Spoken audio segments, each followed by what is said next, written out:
Wanita ini menggunakan seluruh kekuatannya untuk mendorong mobil ke bawah tebing. Saat itu duduk di mobil adalah anak kandungnya. Dia menatap putranya untuk terakhir kalinya. Kemudian gunakan kekuatan untuk mendorong mobil. Dia mendengar suara jatuh yang keras. Mobil itu menghilang dalam kabut asap. Lagi pula, apa yang membuat seorang ibu begitu kejam? Wanita ini adalah Anna. Hari itu dia menyetir mobil yang baru dibeli suaminya.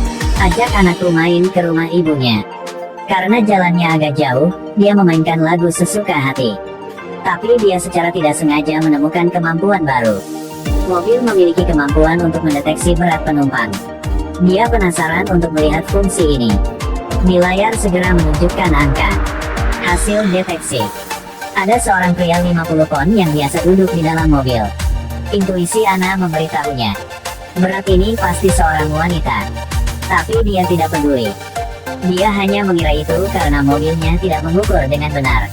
Lalu suaminya menelpon. Suami tidak melakukan perjalanan bisnis ke luar negeri. Dan di hotel dekat bandara. Dia menginstruksikan Anna sebentar tentang fungsi mobil. Maka pasti matikan telepon. Anna sedikit kecewa. Bepergian sejauh itu, bahkan tidak ada satu orang pun untuk diajak bicara. Jadi dia menelepon sahabatnya untuk berbicara. Berkat layar di ponsel itu ditemukan. Tempat tinggal sahabatmu sangat mirip dengan tempat suamimu. Anna menanyakan berat badan sahabatnya. Dia tidak menjawab. Saat itu di video terdengar suara pesawat. Anna tiba-tiba teringat. Suaminya juga menginap di hotel dekat bandara. Sebuah firasat buruk datang. Dia langsung bertanya kepada sahabatnya. Apakah pria di sebelahnya adalah suaminya? Teman mematikan telepon dengan panik.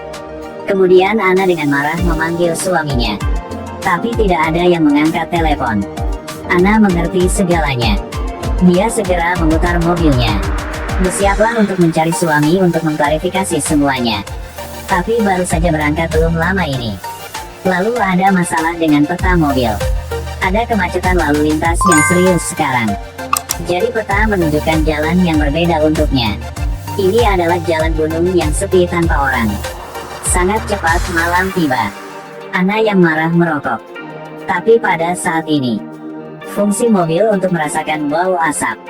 Pintu mobil terbuka secara otomatis. Sirene mengganggu Anna. Saat marah dia langsung mematikan fungsi peringatan ini.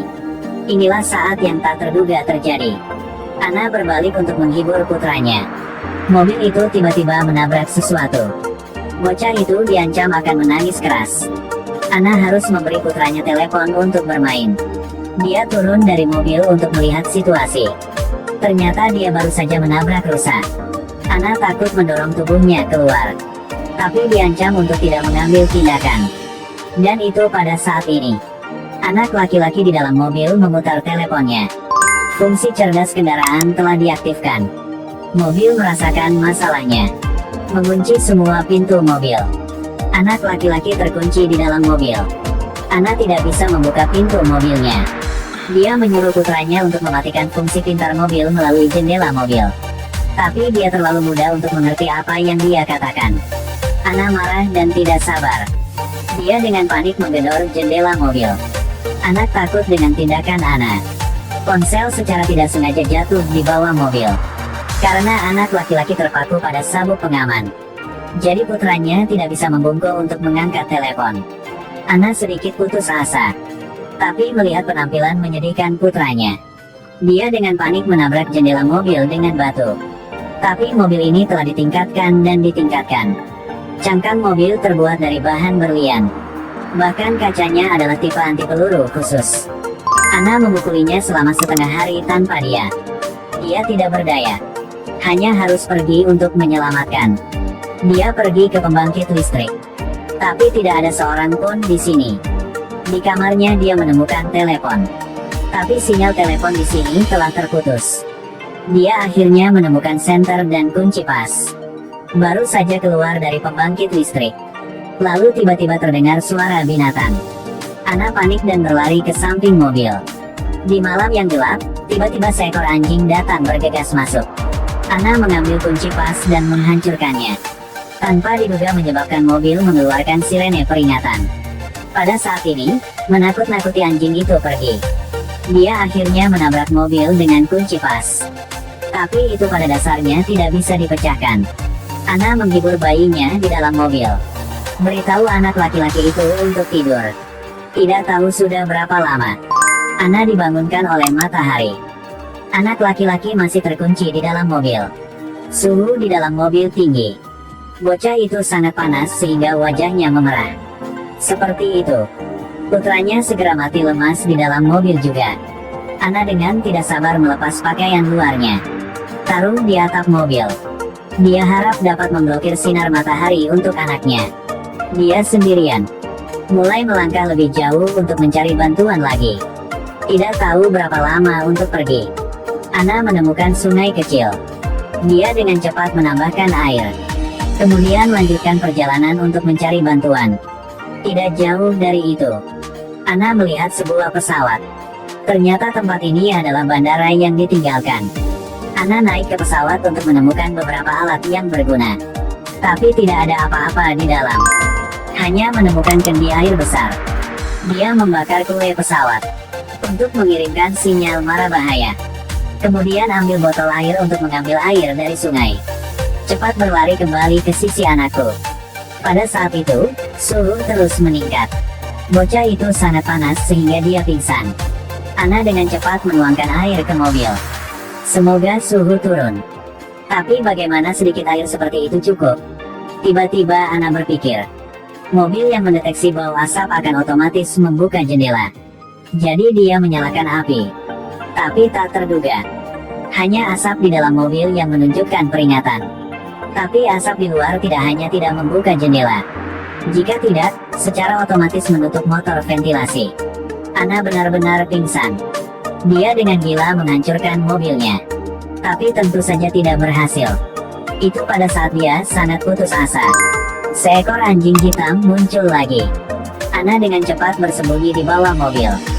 Dia bersembunyi dengan baik. Dan masih digigit anjing. Pada titik ini, anjing itu mulai menggigit rusa yang dihancurkan. Anna meraih kaki anjing itu dengan tangannya. Anjing itu tidak bisa melakukan apa-apa sekarang. Tapi tidak ada rusa yang menghalangi roda. Mobil juga mulai bergerak mundur. Untung dihentikan oleh batu. Baru sekarang pakai lagi. Lihat mobil di sebelahnya. Anna tiba-tiba punya pemikiran besar. Dia ingin mendorong mobil ke bawah tebing. Manfaatkan itu untuk membuka pintu mobil. Ini juga satu-satunya cara untuk menyelamatkan anakku. Dia menggunakan semua kekuatannya untuk mendorong kereta ke bawah tebing. Mata terbuka lebar untuk melihat mobil jatuh ke tebing. Pada saat ini, mode perlindungan mobil diaktifkan secara otomatis. Semua motor penjaga dan pintu juga dilonggarkan. Mobil itu jatuh, menciptakan awan debu. Anna buru-buru turun dari tebing. Dia dengan cepat memeriksa untuk melihat apakah putranya terluka. Kemudian menemukan pintu mobil terbuka. Dia dengan cepat membawa putranya keluar. Lepaskan pakaiannya untuk membantu anak itu menjadi dingin. Saat ini, mesin di mobil dapat dihidupkan ulang dari awal. Anna menggendong bayinya ke mobil. Bersiaplah untuk meninggalkan tempat neraka ini. Dia dengan cepat menyalakan mobil untuk bergegas menanjak. Tapi dia tidak mengemudi lama ketika dia harus berhenti. Karena yang pertama tidak punya cara. Hanya ada tebing curam. Tapi Anna tidak punya pilihan. Anaknya dalam kondisi kritis. Dia hanya harus mempertaruhkan dirinya sendiri sekali. Dia memutuskan untuk menyalakan mobil. Langsung lompat ke atas. Mesin mobil bekerja dengan maksimal. Bergegas melewati bebatuan dan menanjak. Pada akhirnya dia menabrak batu besar. Tapi untungnya, mobil itu berhasil di jalan. Anna nyetir secepatnya ke rumah sakit. Putranya akhirnya melewati masa kritis. Kecemasannya akhirnya hilang. Bahkan dalam kesulitan, juga tidak mudah menyerah. Pasti sabar. Takdir selalu di tangan kita.